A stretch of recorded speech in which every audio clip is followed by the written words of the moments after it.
Dementia Care, one small elder's community success story. Good morning, I'm Susan Young-Garces. I'm the DON at Chapparal House. We're located near the Berkeley campus. I'd like to thank KJ Page, RN, nursing home administrator this morning. If it wasn't for her gently nudging us towards this way, we wouldn't be here to tell the story of Chapparal House. KJ has a wonderful, passionate energy to making sure that every elder reaches their great quality of life. She loves taking drugs away from people. The less, the better. And guess who she gives that list to? Me. She gives me the list, she doesn't give me the strategy, and I have to go get rid of the drugs. This will be followed by Kathy, Erika, and Leavel, who will tell you different aspects of what Chapparal House does. We are a 47-bed, nonprofit nursing home in Berkeley. We are the first nursing home in the nation to receive the certification for memory care from Joint Commission. And guess whose idea that was? That was KJ's idea. She was thinking of a way to market our nursing home better. She says, well, why not get Joint Commission certified? I'm going, Joint Commission certified? More work. She says, no, we're already doing the work. All we need is a certification. So if we have any administrators here in the meeting, you may want to think about investing in that certification. It's a lot of fun, it's a lot of work, but it really hones in on the patient. Let's talk about the admission process. This is the time we really get a chance to know the elder and get introduced to the elder. We have a great admissions coordinator. He skims through all scripts. He starts checking off prospective elders that would belong in our community. And then the case managers at the acute care hospitals ask the responsible parties to come in. Then they come in and they check us out. They look. They ask questions. They look some more. They ask some more questions. And then they go to the admissions coordinator's office.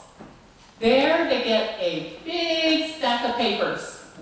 And among that stack are 3 pages. One is a brief biographical sketch as to who this person is. They may have been a retired political activist. They may have been a retired scientist. They may have been a retired author.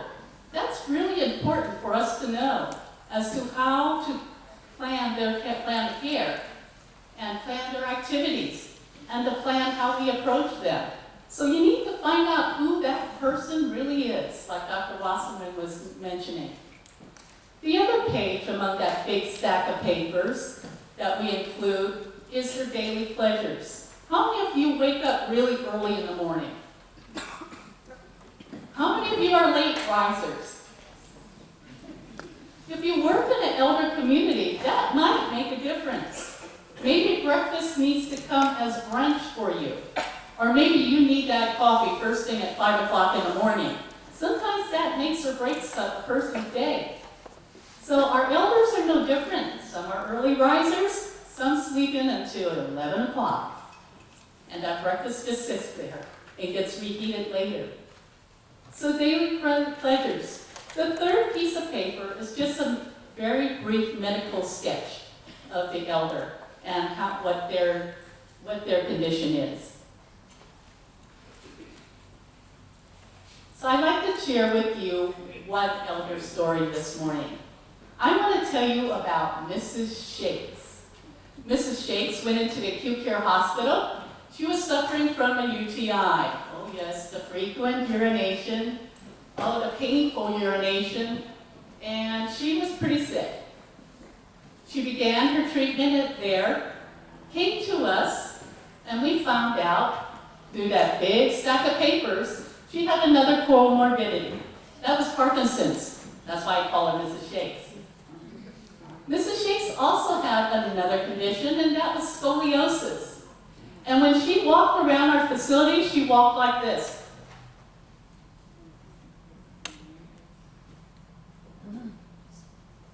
You could tell she was a fall risk already, ready to happen. We found out through her biographical sketch she was a retired minister. And we also noticed that she was a retired clown. So what's up with that, Mrs. Shakes? Well, Mrs. Shakes finally did arrive in our facility. We were ready to meet her. She started to settle a little bit. And then we scheduled an IDT meeting. Our IDT team consists of the activities director, the chaplain, the dietary person, person from nursing, our social service person. They were all eager to meet Mrs. Shakes, and they were all eager to meet the responsible party. Before we hold the conference, we have our caregivers come. We also have our licensed nurse come. And these people give us a hint as to what's happening at the bedside. It's important to know that so we can identify needs before the responsible party comes. And also it gives the caregivers a chance to raise questions about concerns they may have, and the licensed nurse as well. So we have a pre-conference before we have the care conference. Well, during this particular conference, a question came up. She had an order for Seroquel. And guess what the Seroquel was for? Sleep. It was for sleep. I'm saying Ambien is good for sleep. Restoril is good for sleep. So is Sonata. And maybe we'll use a little melatonin. But Seroquel for sleep? Come on, give me a break. We were real curious to find out what happened with Seroquel.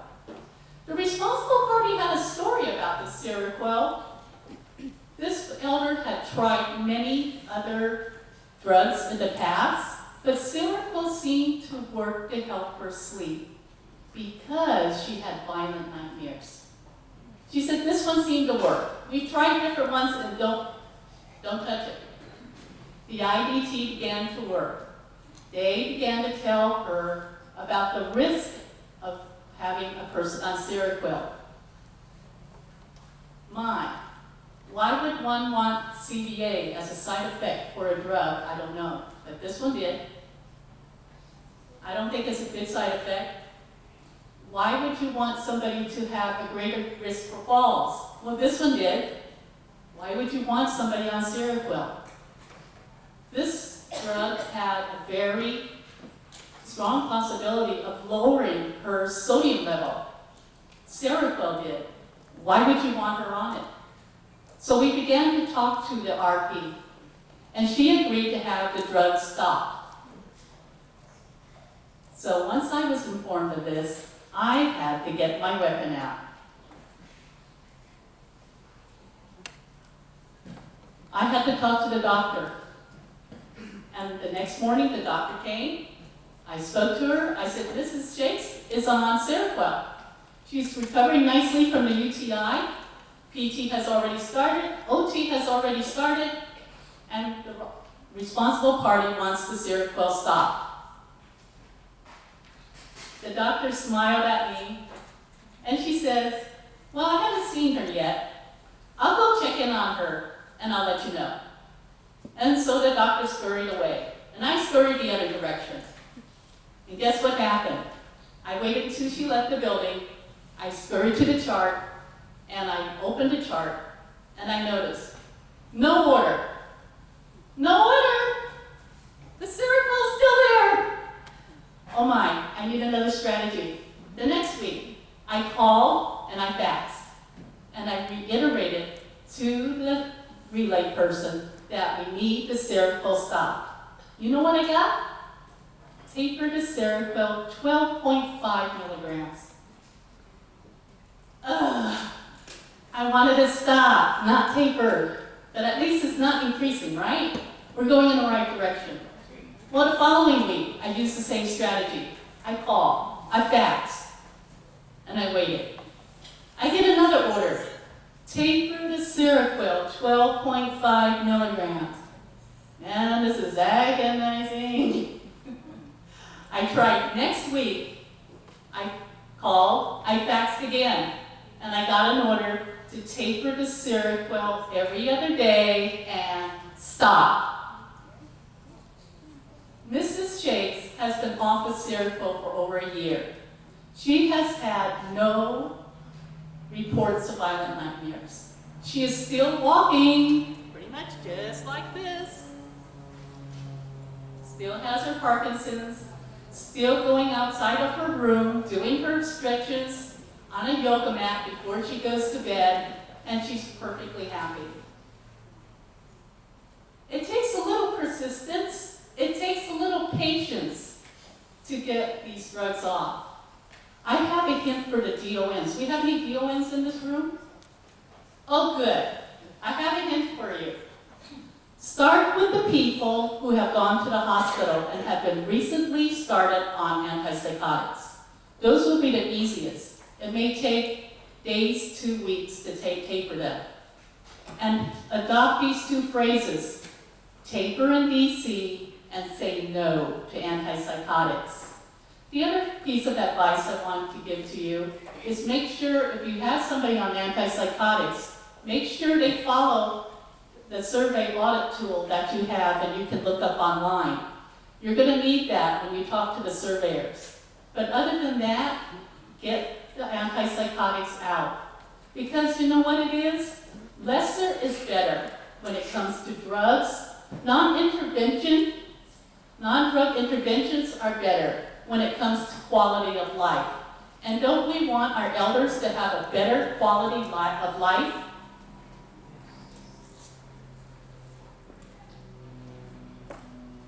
I would like to take the opportunity to introduce a wonderful RN.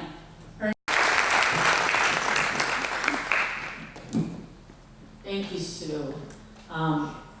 So, as you can see, for our DON and our nursing staff, it takes persistence and patience many times to just advocate for our elders. We have to take on our own battles sometimes. So, anyway, yeah, like Sue said, I'm the staff developer at Chapparal House, and I've been a staff developer for 11 years, and I've been an RN for almost 21 years. And I remember my first introduction as a floor nurse to antipsychotics and psychotropic drugs in general was when I was going to start my very first night shift. Coming on at night shift, there was that PM nurse, and she was considered herself a very experienced woman of, I don't know how old she was, 25, but anyway. And she said, "You're not going to have any problems. Don't worry. I know it's your first night because you know why? Because I snowed them all." So I'm glad we now have a new point of view, aren't you? Because enough already. So as staff developer for Chapparal House, we have a lot of things that we can use to train our staff. And it's not just the CNAs and not just the nursing team that needs training, but it's all of your staff. Because you never know. It might be that person who delivers the laundry every day that is making the most impact and the best relationship with your resident who's living there. There are some great tools that most nursing homes have, for example, the hand-in-hand. How many of you heard of the hand-in-hand book that was put out by CMS? Oh, wow, 6. Anyway, it's a really good tool. And it was sent to every single nursing home. A freebie, what do you know? It has ombudsman. This is a great thing to know if you're asking, does this staff here use that training program that everybody should have? It's really great. Starts with dementia, basically 101, what causes dementia. I use it for training all of my training orientation for all of my CNAs. But I want to tell you, some of you have received one of these amazing, wonderful books written by Dr. G. Allen Power. How many of you have heard of Dr. Power? Raise your hand. That's wonderful. Dr. Power has written some very cutting-edge material and training for caring for people with dementia that really takes it to another level. And if you have that book, please, can I ask you a favor? Why should I do this lady a favor? Well, I'm just asking you anyway. Don't put this on your shelf, okay? Please read it. It will help you to see people with dementia in a light that you have never seen before. Right now, I'm using the book Dementia Beyond Disease. This book focuses on the 7 domains of well-being. What needs to be present in our lives to have a sense of well-being? So things like identity, connectedness, security, autonomy, growth, meaning, and the icing on the cake is joy. Well, those things need to be present in our residents who have dementia too. So it's absolutely wonderful information. And what's so cool about it is that I took those 7 dementias and just kind of created my own lesson plan for our folks who have dementia, and to train my CNAs. And not only my CNAs, we're doing training for our dietary, activity, and environmental services staff. Great tools and ways that we're trying to educate ourselves. How can we enhance those areas? So, again, I highly encourage, don't you dare tuck that book underneath your whatever, chair at work. Please read it. Would you just read it? They're so good. Okay, and the other thing we do at Chapparal House is we actually encourage and pay for our staff, our CNAs, our nurses, activities people to attend training like this today. Training put on by the Culture Coalition, training put on by the Alzheimer organization. So we encourage our folks to have training outside of our nursing home as well. So, I'm the DSD. DSDs are Director of Staff Development, if you don't know, and I primarily work with a wonderful, wonderful group of people called Certified Nurse Assistants, and I love them. And these are 5 of my wonderful nursing assistants. One of them will celebrate her 25th year in our nursing home this year. I wish I could have had her here today. Anyway, our CNAs are our #1 resource for helping us to know our residents. Because if I don't know you, I can't help you. So, how many of you have heard of consistent assignments? Raise your, oh, look at that. That's really, really, really good. Now, those of you who work in a nursing home, how many of you have consistent assignment in your nursing home? Sweet. That's great. Consistent assignments translates into really effective care, right, for our residents. So there can be simple solutions to, things that are bothering our residents, such as Sue already alluded to, bedtime, wake-up time. What's their favorite activity? What about pain? Pain is huge. What hurts and when does it hurt? How about a bed bath or a shower? How many of you would like to be given a shower by a strange person your first day in a nursing home? I don't think so. So what works? And so what we do at Chapparal House is our CNAs are part of our whole interdisciplinary team meetings and part of our weekly care conferences.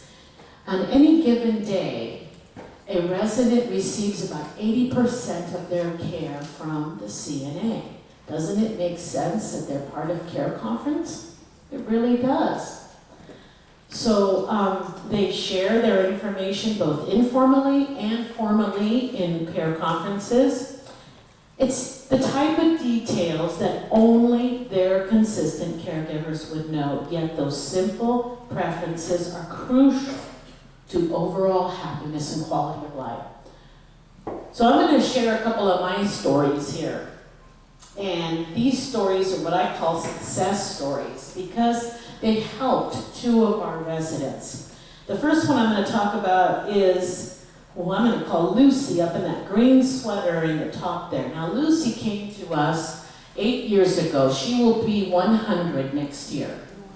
And Lucy is very, very hard of hearing.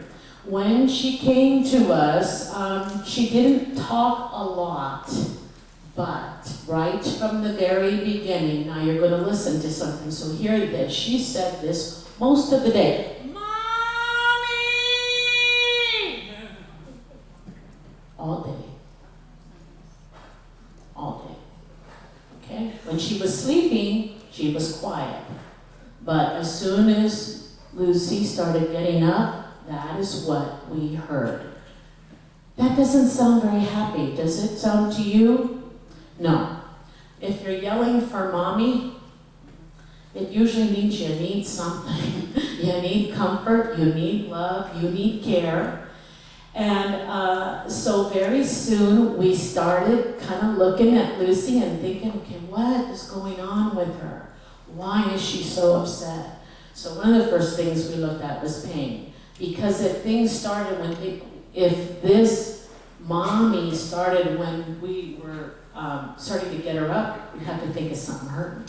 So we started to address pain. And of course, right away, she received consistent care from the same people. In fact, the same CNA who cared for Lucy that day cares for Lucy today, 8 years later. And so we found things that were better. You know, Lucy was happier here, there. She kind of got used to us. Now I'm telling you that not many years ago, someone like Lucy, we would be calling doctor and we would say, we got a lady that screams. This is just a lady that screams, okay? She's got dementia and she's a screamer. Okay, doctor might say, oh, we'll give her this, maybe Ativan when she gets up, and this for this, and maybe we'll throw on this. And so, but instead we dial it way back and we try to look at her. And so over time, things got better. And sometimes it takes some time. It does take some time. But things got better. But, so most of the time, Lucy was okay. However, there was maybe 1 or 2 days a week where we would have this, where she was crying all day. And I was like, what's going on? And one day this was happening, and I said to Cynthia, her CNA, and Cynthia said, she has a suppository. Every time she gets a suppository, she hates it. It's like, a suppository? Really? Okay. So simple. So we changed her bowel regimen. We added a little bowel med to make things just work better. And we have rarely had those days anymore. She's just happier. So look at that, pain med, getting used to somebody, getting used to where you are, getting to know people, a bowel med. And she rarely cries out like that anymore. But it took some time and thinking. And now, when Cynthia, her CNA, comes in to see Lucy in the morning, you know what Lucy says? Hi, Mommy. So, now I want to tell you a little bit about this lady in this next frame and her CNA, Carmelita. This lady, I'm going to call Ellen, she came to us about 5 years ago, and Ellen was very, very angry. Well, wouldn't you be angry if you just moved from the house you liked and now you're in a nursing home? Probably most of us, that's not our number one favorite thing to do. So Ellen was fine as long as things were quiet and she was up and eating and nobody was bugging her.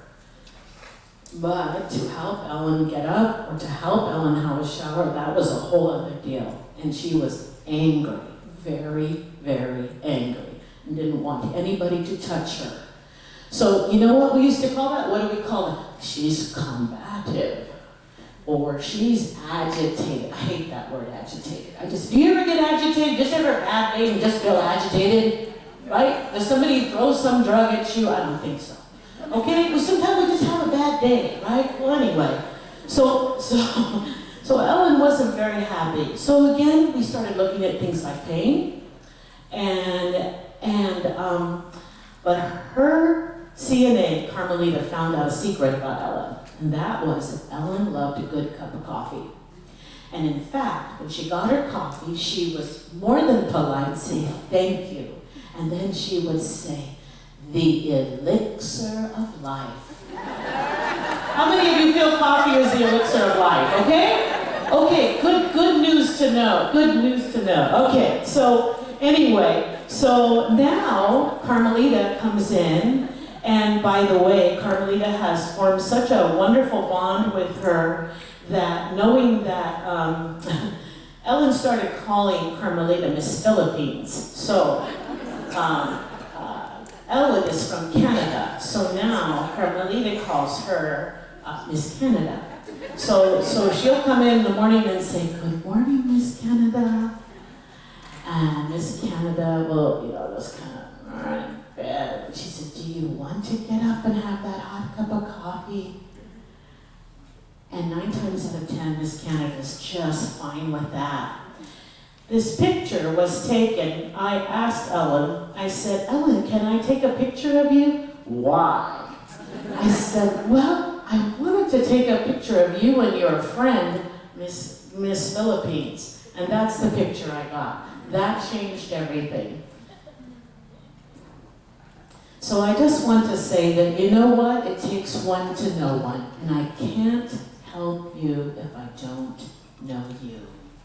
Now I'd really like to introduce to you Erika Shaver-Nelson, and she is a wonderful, amazing activities director. If you looked out in the parking lot and you wanted to find the car of an activities director, you would know that it was Erika's car. It's absolutely psychedelic. It's just amazing. So I want to introduce to you Erika. Thank you.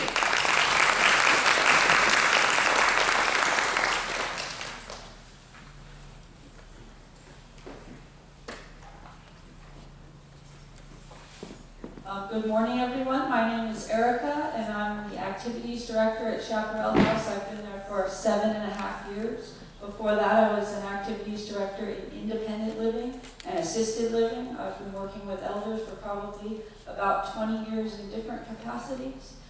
In graduate school, I worked with people who had dementia, doing drama therapy with them. So I asked our administrator yesterday and was asking a few of our staff, what is the role that activities plays in reducing antipsychotic medications?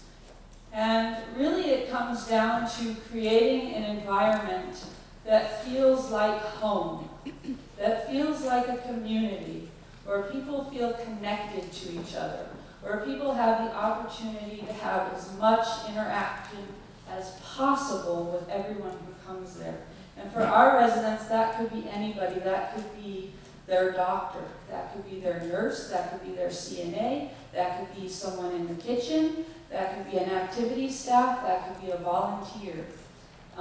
It could be people from the community who visit, a musician, but as long as the residents feel that there is life happening at Chapparal House, and they feel connected to the community, and they have opportunities to really be with people and enjoy and have fun. I truly believe that it's possible to have fun in a nursing home and to enjoy, and that's what we go for.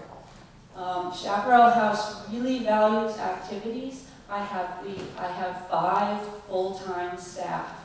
We have 47 residents. The state would require it to be just me, or maybe it would be me and Leavel would have 1 person for the 2 jobs. But we have 5, and that includes a part-time chaplain who has a pet, who spends time with the residents, and that includes a volunteer coordinator, who's amazing, so that we can get any kind of volunteer that we need for a resident who has a special interest. Last quarter, we had 1,500 hours of volunteer service in a 3-month period of time. We have volunteers every single day, except maybe the day after Christmas. So we have people from the community coming in all the time to be with the residents. Because we have so many volunteers and because we have staff, we're able to really spend time with the residents. So we're able to have a lot of one-to-one time, a lot of visiting. My staff, when a resident is upset or something is going on, is able to sit with them, to talk to them, to figure out what's going on. Then I can go to Sue or Kathy or Leavel and say, what are we going to do? How are we going to work on this as a team together to come up with a solution to help this person be happier? So, one of the things we do is we get to know the residents and we look at daily pleasures. So if you could take a moment to think about something that's really important to you each day that you like to have, like a cup of coffee, and turn to your neighbor and just take a moment and tell them what that might be. Could be you like your favorite pink bathrobe. Could be you like a certain beverage, a certain food. You like to take a shower in the evening. So if you could just take a minute and share that with the person next to you.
Share some more of those later today.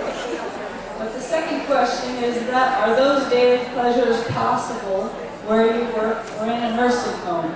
So all of these pictures here came from our residents. We had residents who wanted sushi, so we got them sushi. We have residents who have red wine with dinner. As long as the doctor says it's okay, you can get a doctor's order for it. We had a resident who wanted Pete's coffee. So we went out and bought Pete's coffee. We ground it up for him. The kitchen made him a single cup of coffee. We have a resident who likes Pepsi. She likes it opened in front of her so she can hear the sound of the Pepsi. You can make this happen in different ways. Some things will fit in your budget. Sometimes the family can provide something. And you can make those things happen.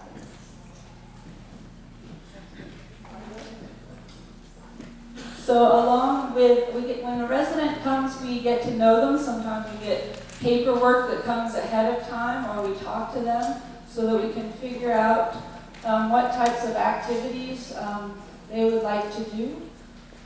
We have a resident right now who is a physicist. He has dementia. We have UC Berkeley volunteers who come. If he hears that the students are leading a program, he's much more likely to come, no matter what the program is. So that's the in for him. Or he can sit and talk with a volunteer or a staff person about particles or whatever is passionate to him in his life. So these are some photographs of a volunteer with pets, and also Sierra Lynn, who comes and does drumming with the resident.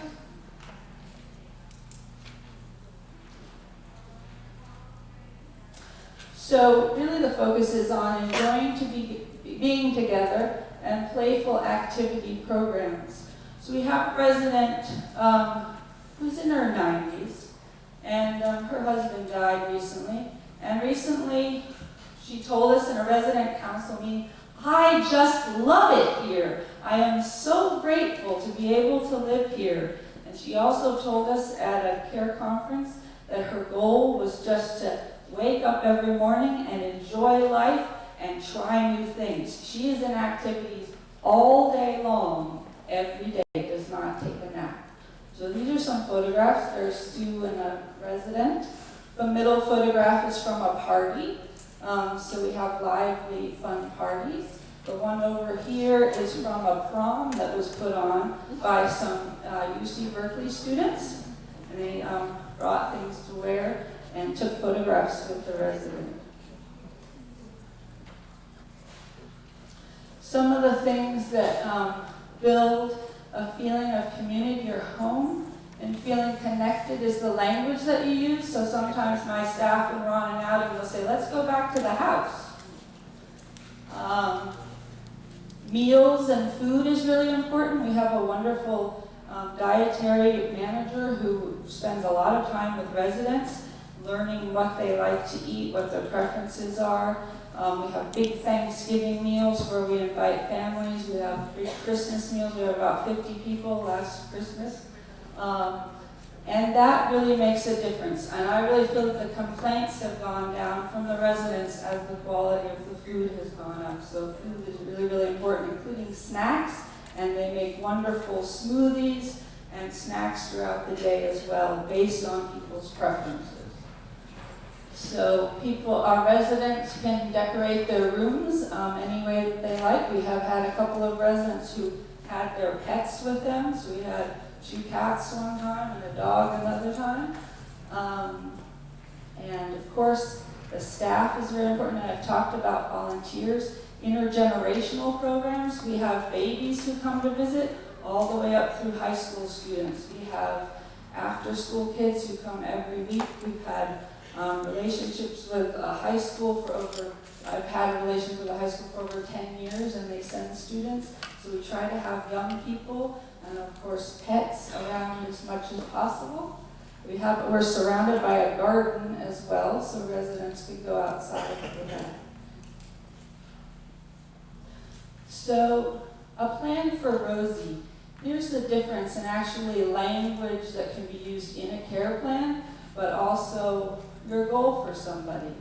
So there's a difference between Rosie will participate in activities daily versus Rosie will be encouraged to engage in pleasurable activities daily that encourage her well-being, connection to others, and participation in community life at Chapparal House. So that's what we're going for. We're going for people feeling connected and enjoying life as much as they can. We see each resident as learning and growing, and we encourage the residents to have fun. We also don't split anybody up, so all of our residents come to, we have different activities for different levels of what people need, but everybody comes to the living room, and everybody is a part of all kinds of smart, intelligent activities with all kinds of volunteers, and they really benefit from that. We have residents who are not speaking anymore, but have remained very stable because they're in activities all day long. They're around kids. They're watching all kinds of programs, intelligent programs.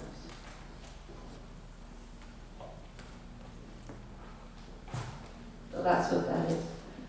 There's a photograph of an instructor who came to do dancing with us. Here's from a Mardi Gras party.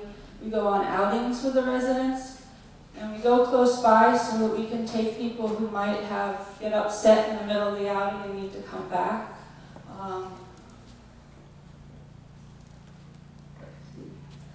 We do lots of music, so we have live music, probably at least 5 days a week, sometimes twice a day.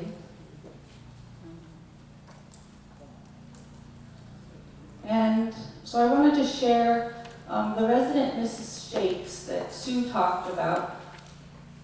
She was a minister and also a clown, but she used to work with people on the streets. So we came up with an activity for her that she wanted to do, which is arts on the avenue.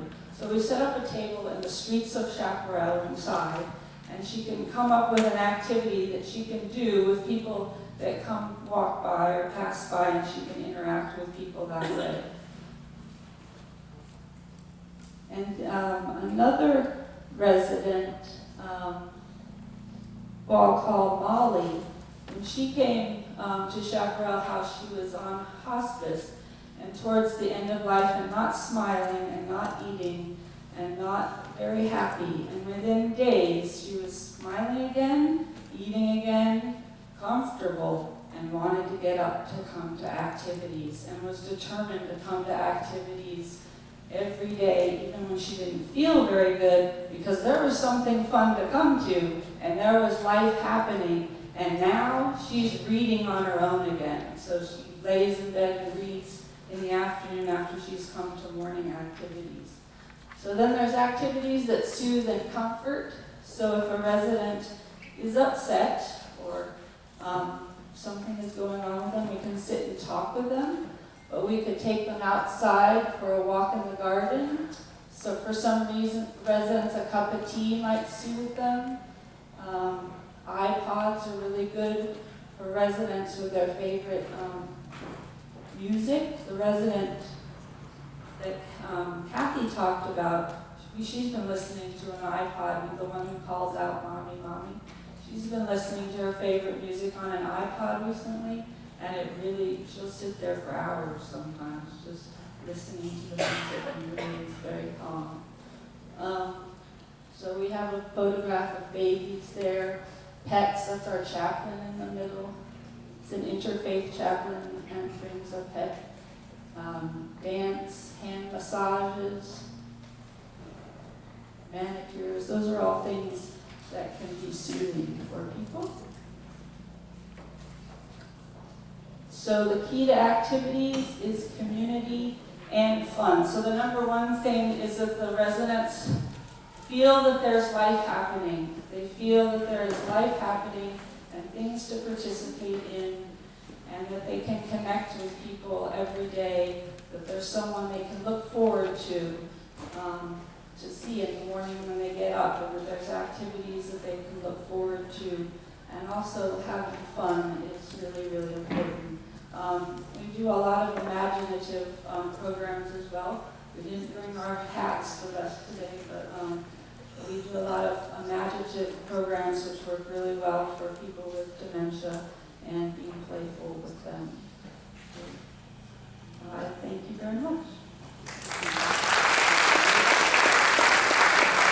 And I'd like to introduce Leavel. And he is our wonderful person in social services, who I work closely with. If I have some issue come up with a resident, I'll come talk to Leavel about it, and we'll go from there. Thank you, Erika. Good morning, everyone. My name is Leavel Nelson. I'm the social service manager at Chapparal House. I've been at Chapparal House since 2007. I actually started out as a CNA on the floor, working with a lot of those ladies that are in the pictures here.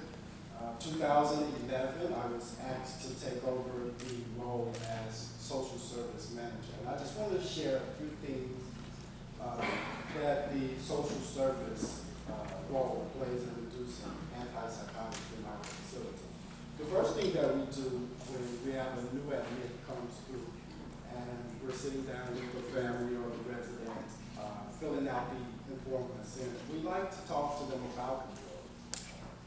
Just a quick brief interview, ask them how long have they been on it, what was some of the behaviors or moves that triggered them, caused them to be on this medication. And are those behaviors still present today? We also ask the residents or the family members, are they aware of any of the side effects of these medications, and are they experiencing any of them? Also, with our initial meeting, we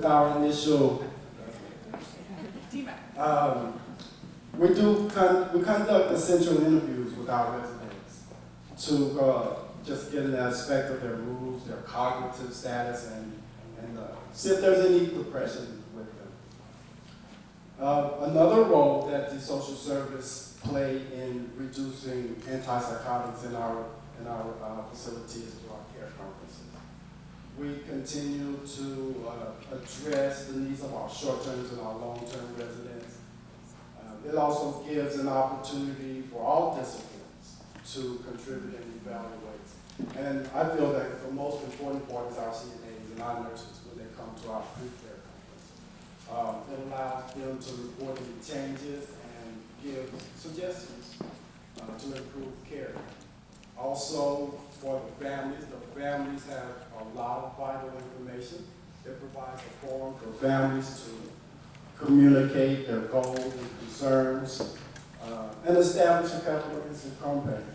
There's one quick story in regards to our care plan. We have one of our new residents. He's been with us for a little while now. But when he initially came, he did not like sitting in a dining setting like this. At night, the nurses had a hard time keeping him in bed. And one of the funniest things that as he ambulates or propels his wheelchair through the facility, he would take breaks and just kick his feet up on the table if he's in your office or a chair.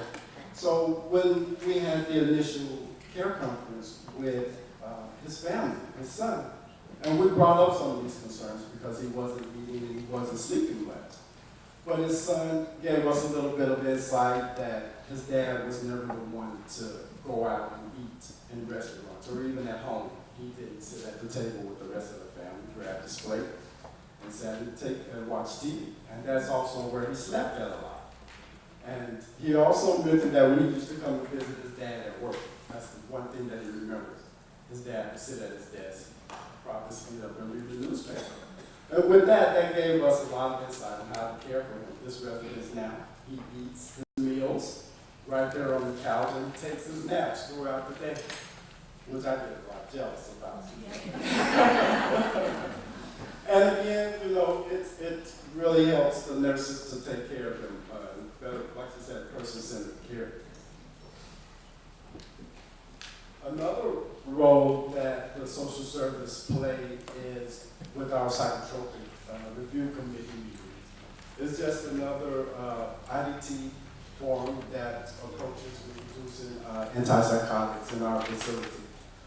Here, I gather all the information from the disciplines. We go over medical history, compare our assessments that we do on our residents. And we sit in a forum with our consultants and our doctors and we discuss whatever's going on with our residents. And here's just an example of the form that I use to gather this information with. We like to start out with the diagnosis and the medication that they're taking on with that diagnosis. Are they using PRNs? How often are they using it? We also look at other diagnoses that the resident may have, like hypertension, UTI. You know, those things can affect their mood and behavior. Also, behavior monitors. We're tracking behavior monitors. How often are they occurring? Also, if pain meds, PRN pain meds. Again, a lot of pain meds can cause mood and behavior concerns for our elders in our community. Another part of the form that we look at is, are we implementing those non-drug interventions, those things that we have on our care plan, like Erika saying, that Pepsi in the morning, or that Pete's coffee. So we try to make sure that our care plan is also updated. Again, we review past quarterly assessments that we do, our PHQ-9s, which determines the resident's mood status, geriatric depression scales, and the Cornell score. So we take all of those things over the past quarter, and we just review and see if there's any changes. And also there's an area where I speak with all of the disciplines, nursing, the CNAs, activities, dietary, to see if there's any changes in their eating habits. And we take all of that information and put it on the form here. We also like to track our residents' weight to see if they're losing any weight over a 180-day period. And again, we sit down with our doctor, our pharmacist, and we just kind of hammer out what's the best practice for this resident in regards to their antipsychotic. A lot of times we do end up coming away reducing or discontinuing a lot of those medications. We only have one resident that's in our facility that is on an antipsychotic, and that's my family's choice.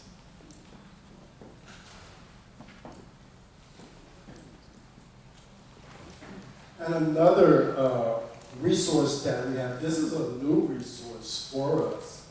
We have the opportunity to have psychotherapy sessions for our short and long-term residents. We have a psychologist that comes through and do things such as capacity evaluations and dementia evaluations for our short-term residents. Our long-term residents, they also get a chance to have ongoing counseling sessions with a licensed clinical social worker that comes and provides that service for us. And also, we have something that we just recently started at the beginning of the year, is our family night. Our family night is done in the afternoons, and it gives an opportunity for residents and families to come and talk about various issues, from depression to anxiety, grief, and loss. Not only is it just a time for our presenters to talk about skills and coping mechanisms, but it's also an area for the residents and the family to learn and to share some of the things that they're going through. And I just want to leave you all with a few key phrases that we at Chapparal House like to just kind of keep on our minds as we're caring for our residents. And the first one is, all staff play a role, and you need a team. It takes persistence and patience to advocate for our elders in our community, and it takes one to know one. Activities equals community plus fun. I want to thank you all for allowing us to come and share what goes on in Chapparal House.